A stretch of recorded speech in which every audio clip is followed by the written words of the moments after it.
The night everything burned began like any other, quiet and unremarkable until the world turned red. Sarah Whitman had been drifting in and out of sleep on the old couch in her small Memphis apartment, her mind exhausted from another day of job application rejected, bills piling up on the counter, and the slow ache of loneliness that clung to her ever since her mother passed away 2 years earlier. She wasn't expecting anything dramatic, nothing world-shifting, but life has a cruel talent for striking hardest when a person is already fragile. At first, she only smelled the faintest hint of smoke, something distant, something ignorable, but within seconds, the smoke thickened, curled beneath the door, and the fire alarm burst into a scream that tore through her half-dreaming haze. When she opened the door and saw flames devouring the hallway like a living monster, she realized she had only moments before everything she knew would be swallowed whole. If you believe kindness and second chances still matter in this world, please like, comment, share,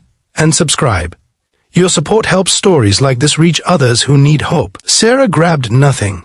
Not her purse, not her family photos, not even the keys to the future she'd been trying so hard to rebuild. She fled barefoot, coughing, stumbling through waves of suffocate heat, guided only by instinct and the desperate will to survive. By the time she reached the street, sirens were already echoing. Neighbors stood outside in blankets, and night sky glowed orange, like the sun had lost its way and fallen onto their block. She watched helplessly as her home, and every piece of stability she had left, crumbled in on itself with a shower of sparks that looked almost beautiful in their cruelty. Sarah felt numb, too shocked to cry, too overwhelmed to understand that she had just lost not only her possessions, but the fragile sense of progress she'd been building since her mother's death. It was all gone, in minutes, like it never mattered. The days that followed passed in a blur, as if she were moving underwater, slow and disoriented. She stayed in a temporary shelter provided by the city, sleeping on a narrow cot in a crowded room filled with other displaced strangers whose lives had also been turned upside down. Every morning she woke up to the same crushing realization. She had nothing to return to, no backup plan, no savings, and no family to lean on. She wandered through the ashes of her neighborhood days later, permitted by officials once the flames were fully out, and she bent down to sift through the charred remains of what used to be her apartment. The walls were blackened, the roof caved in, the furniture unrecognizable. She found the melted frame of her mother's photo, the glass fused and cracked, and for the first time since the fire, she broke down completely. Her knees hit the ash-covered ground, and she let the grief pour out of her like a flood. Yet, it was there, among the ruins of her old life, that she met the man who would quietly change the course of her future without even trying. His name was Daniel Hayes, a volunteer with a local community response team, someone who had spent the last 3 nights helping fire survivors salvage what little remained. He wasn't loud or overly cheerful. He didn't approach her with empty sympathy or forced positivity. Instead, he simply stood beside her, offering silence, presence, and a steady calm that didn't demand explanations or strength. Sarah barely noticed him until he placed a sturdy hand on her shoulder, grounding her before she dissolved completely. When she looked up and met his eyes, gentle, steady, full of honest concern, something inside her shifted. She didn't know why, but she felt seen, not as a victim, not as a name on a disaster report, but as a person trying desperately not to fall apart. She tried to thank him, but her voice trembled too much to form words. Daniel only nodded as if to say it was all right, as if he understood more than he let on. He helped her stand, helped her brush off the ash that clung stubbornly to her jeans, and handed her a bottle of water like it was the simplest, most natural act in the world. Sarah had met kind people before, but there was something different in the quiet steadiness of this stranger. He didn't pity her. He didn't ask intrusive questions.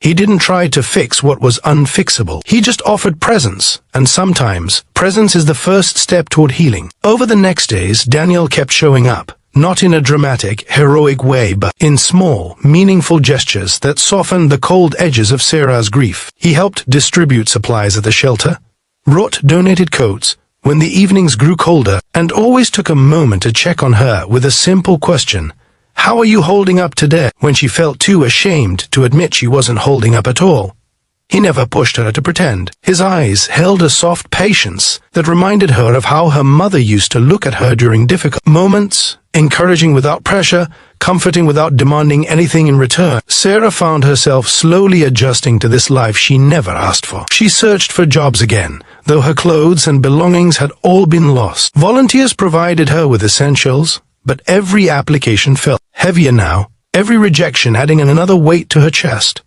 Her confidence was fragile, like something cracked by the fire. Daniel noticed, even when she tried to hide the exhaustion behind forced smiles. One evening, after she had spent the entire day walking from one business to another with no luck, she returned to the shelter feeling hopeless. Daniel happened to be helping sort donations nearby, and when he saw her slumped posture, he didn't ask what happened. He simply sat with her outside, under a street lamp buzzing faintly above them. She told him everything. The job rejections, the humiliation of standing in lines for clothing, the fear of never rebuilding her life. She spoke in long, broken paragraphs, and he listened as if every word mattered. Days turned into weeks. Life remained difficult, but Daniel's presence became something like a lifeline. Sarah didn't realize she had begun to rely on it until one morning she found herself searching the shelter for him, hoping he'd be there. When their eyes met across the room, she felt something unfamiliar. A warmth. Beneath the sorrow, a tiny spark of comfort trying to rise through the ashes.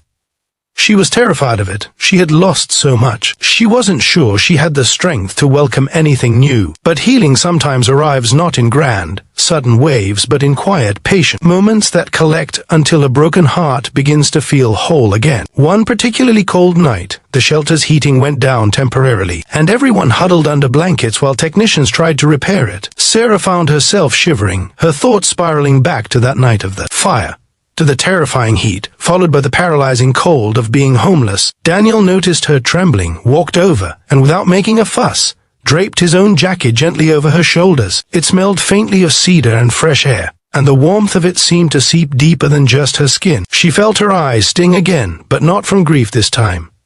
From gratitude, raw, deep, overwhelming. The following week, Daniel approached her hesitantly, almost shyly, and told her he had spoken to a friend who managed a local community center. They needed part-time help, someone reliable, someone good with people. Sarah wasn't sure she could handle working with others while her emotions still felt fragile.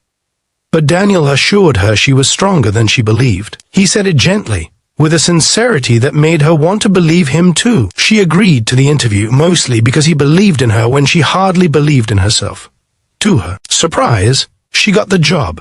It wasn't glamorous, it didn't pay much, but it was a beginning, the first steady step toward rebuilding. The community center gave her structure, purpose, and a reason to get out of bed every morning. She found herself helping children with after-school programs, organizing donations, and greeting families who came in need. Families whose tired eyes reminded her of her own not long ago, and every time she offered a warm smile or a supportive word, she realized she was passing on pieces of the hope she had received from a stranger who saw her worth when she saw only failure. As winter deepened, Sarah noticed that Daniel's visits to the shelter grew less frequent. She worried she had somehow driven him away with her reliance on him, or that he had found someone else to help, someone more deserving. The thought sank like a stone in her stomach. But one evening, after finishing her shift at the community center, she found him waiting outside, leaning against his truck with his hands in his pockets. He smiled, that soft, familiar smile, and explained he had been volunteering in other neighborhoods affected by disasters, but he always tried to check on her when he could. Hearing that eased something inside her that had quietly tightened over days. It was in that moment, standing beneath the glow of the streetlights, seeing the tired but warm look in his eyes, that Sarah understood something she had never expected. Sometimes, the universe burns away everything you thought you needed just to reveal what you truly did. She didn't fall in love instantly. This wasn't a fairy tale, but she felt hope, the first genuine spark of it since before the fire. Hope not just because someone cared about her, but because she had begun to care about herself again. Months later, Sarah finally moved into a small but clean apartment provided through a transitional housing program. She invited Daniel to see it. When he stepped inside, looking around the simple but peaceful space, he smiled with pride that wasn't his to claim but somehow still belonged to him. Sarah felt her heart swell, not because of the furniture or the safety of having a home again, but because of the journey it took to get there. A journey marked by pain, loss, resilience, and a stranger whose eyes held more kindness than she had ever expected from the world. She wasn't wealthy, still wasn't settled in every part of her life, but she had rebuilt something far more precious than material belongings. She had rebuilt herself, and she would never forget that it all began with losing everything in a fight, only to find unexpected hope looking back at her when she was at her lowest. If this story touched your heart, please like, comment, share, and subscribe. It truly helps more people find these emotional, meaningful stories. Before the ending, please comment below. Hope always rises from ashes. By the time spring arrived, Sarah walked with her head higher, her spirit steadier, her life no longer defined by tragedy but by the strength she discovered in herself, and by the kindness of a stranger who reminded her that even when everything burns, the heart can still find a way to heal.